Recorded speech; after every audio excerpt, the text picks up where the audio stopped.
Matt, first and foremost, let us congratulate you on an outstanding BYU career. Obviously, we would have loved to see you play some more your senior season, but you have done amazing things while you've been waiting for this, including starting a nonprofit, which was announced just a couple of days ago. So let's start there. Why did you feel like you wanted to get into the nonprofit game and look for opportunities to help kids get into sports programs?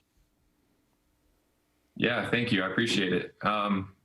So I think after my freshman season, I was watching this video about J.J. Watt's Foundation and how he started something in college with just like his family members. And I was like, oh, no way, that's super cool. And I wanted to figure that out. But kind of as I dove into that process, I was like, okay, all the legal work and paperwork is super confusing. But I was still motivated to figure it out. So I just kept trying to chip away at it. And finally, we just kind of found the right friends and family that had the skills to help start this nonprofit. And yeah, during the quarantine and after I got hurt, we were like, shoot, look, we might as well announce it and get going so we can have some projects started before the draft and everything. So, and kind of while I'm, I guess, still relevant in Utah. So, yeah, we're just going to try to help kids have sports opportunities in any way. So some ideas were helping kids pay like the initial fees to play on sports teams. Like there are kids whose parents just can't afford that. So just kind of helping them get started. And then if there are also teams that need like new uniforms or just new gear, new equipment, we kind of want to jump into that and figure out how we can help in that way. Well, that's awesome. Yeah, obviously we love sports and we know what kind of impact it can have on communities and individuals. So that's great, man. Certainly not unexpected for you to bounce, but I didn't know until I saw your beard that you were officially gone from BYU. No, I kid. What went into the decision to not come back to BYU? COVID year, could have done it, but at this point you chose to try and go to the NFL. Yeah.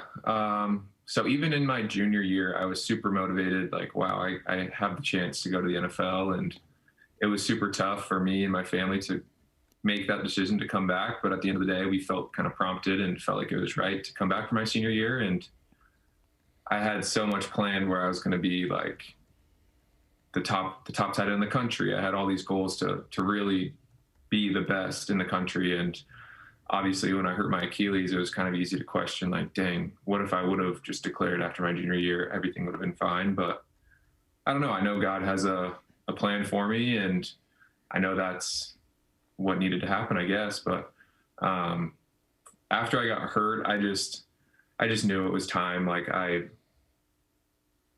the work that I put in going into that season, I knew how good, if I were healthy, how good of a season it could have been for not only myself, and just seeing how the team did so well. I think I could have been an extra addition to that, but yeah, it just felt right. It felt right for me to move on. I loved everything at BYU and everything that the university did for me, but at the end of the day, it just felt like it was my time to give it a shot in the NFL, and we'll see what happens.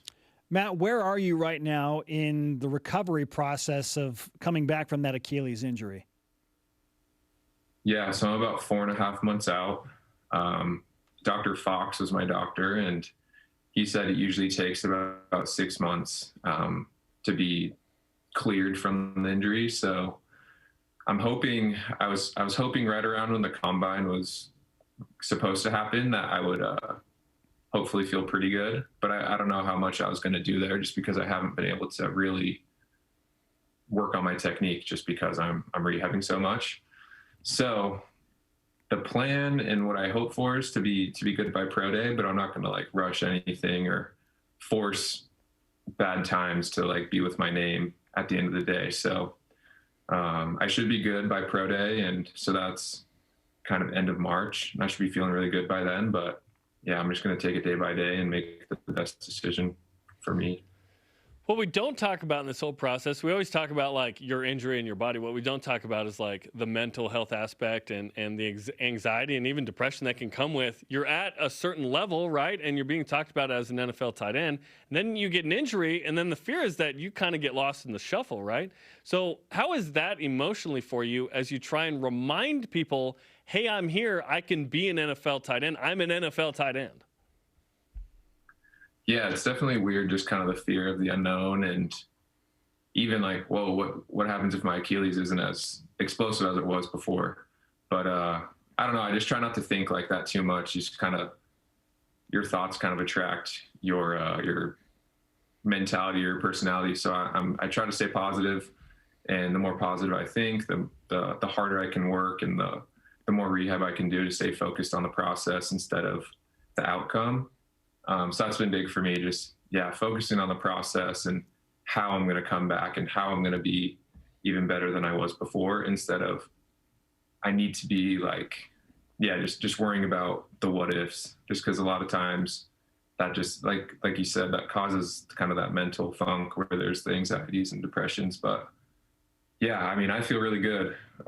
It's been a dream of mine to play in the NFL, and I'm super confident that I can come back and make an impact on or for whatever team I get called to. So, I mean, my mentality's been good. Having my daughter is definitely a good thing to have just during this time, because I've been able to not focus on myself and just learn to rely on my wife and focus on my daughter more than myself. So that's been very beneficial also. You're a very busy man. Andy's now 4 months old, no question. You're in it right now as far as parenting goes and the games involved there. But, Matt, as you push forward, what are you hearing from the NFL scouts and from your agent that they want to see because of your Achilles injury? What are they going to be looking for on Pro Day?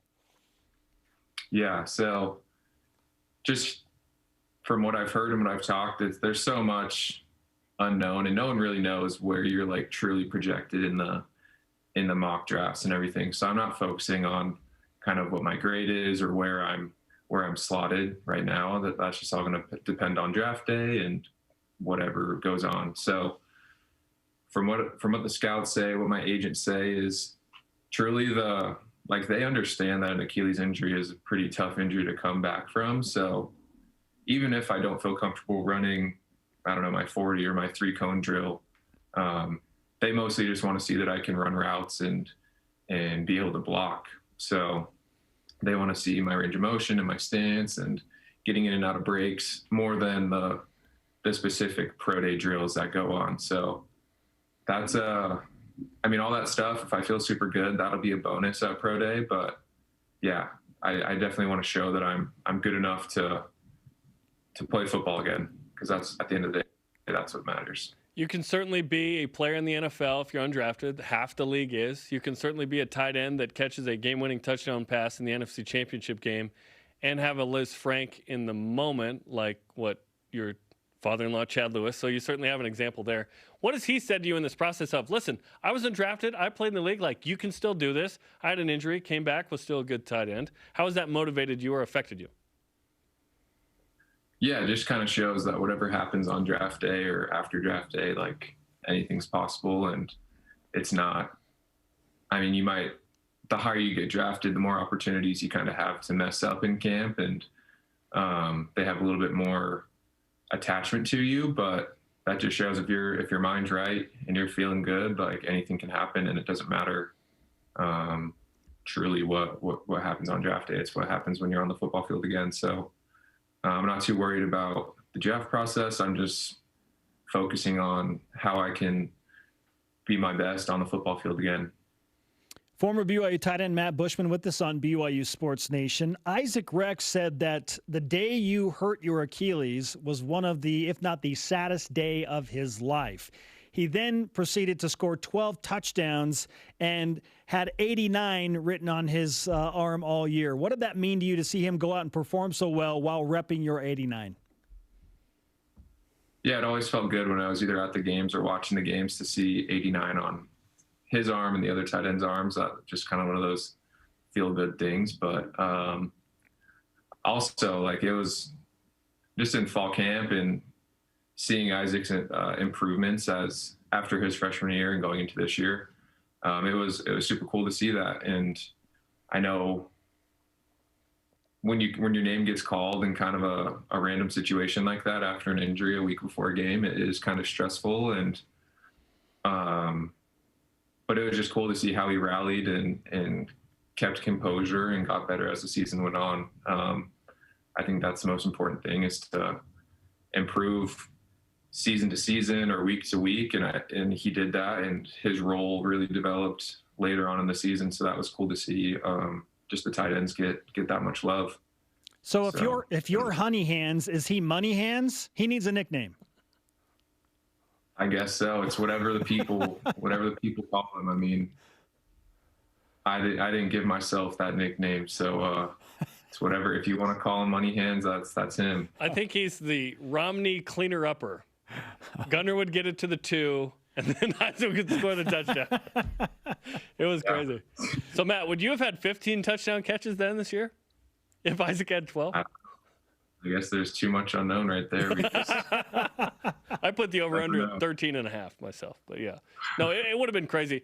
And was it, I mean, obviously it was hard, but how hard was it watching the season that BYU had and the opportunity that BYU had when it was like, oh, that was an incredible experience, and you were part of the team, you participated in the black uniforms reveal, and you were on the sideline and whatnot, and you tried to inject yourself, but it's not the same when you're not playing, right? So what was that experience like for you as you rejoiced with them, but I'm sure it was difficult for you? Yeah, I mean, it was definitely tough. Like, when I was going through the deciding process to stay for my senior year, it was talking to Coach Roderick and hearing him say how much they're going to focus on the tight end more in the red zone, like Isaac was able to show, and how it was going to be more of a focal point. And that was true in fall camp. So yeah, it was definitely hard, because that was like a main reason why what I wanted to prove and how I wanted to boost my stock going into the NFL draft. So yeah, like watching the games, and obviously I was so pumped to see the success of the team, but that's what you want as a player. Like 4-9, 7-6, 7-6, those aren't very fun seasons. They don't like sit very well. You want a winning season and the chance to be in a New Year's Six bowl. So it was definitely tough not being out there, but I was excited for the team for sure. Matt, if you were going to make a pitch to all 32 NFL teams via Zoom conversation, what would that sound like right now? I'd say I have the best hands in the country, in my opinion. Honey hands! Most consistent. And I'd also say that my Achilles is, I'm on track, I'm ahead of schedule, and I'm feeling good. So just keep me in your mind, keep me on the notepad. I like confident Matt Bushman. We need this more. Just you gotta stay confident. You can't be cocky about it, but you gotta be confident. Absolutely. Let's give you some BYU Sports Nation karma for your recovery as you prepare for Pro Day and hopefully a call to the NFL. Matt, again, congratulations on an amazing career at BYU. It's great to catch up with you, man. Yeah, I appreciate it. Thank you, guys.